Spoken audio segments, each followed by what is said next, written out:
कोई भी एक्सपेक्ट नहीं कर सकता था। हम ये सोच रहे थे कि ठीक है, बहुत देर तक इनको हिरासत में रखा है, उनको अकेले अकेले आदमी को सेल में रखा है, उनको काफी मेंटल टॉर्चर तो बियॉन्ड वर्ड्स है।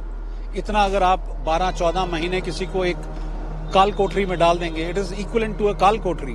और आज तक नहीं हमें मालूम उनके पास चार्जेस क्या है, कौन उसका केस लड़ा, कैसे उसका केस लड़ा, एंड अचानक से आपको पता लगता कि उनको फांसी की सजा सुना दी गई है। बहुत ही। और अब मैं ये बता दूं आपको कि ये लोग, ये नॉर्मल पीपल, ये नॉर्मल ऑफिसर्स नहीं थे, ये सारे नेवी से पूरी नौकरी करके गए हैं अपनी, और उसके बाद जाके उनकी डिफेंस फोर्सेस को ट्रेनिंग दे रहे थे।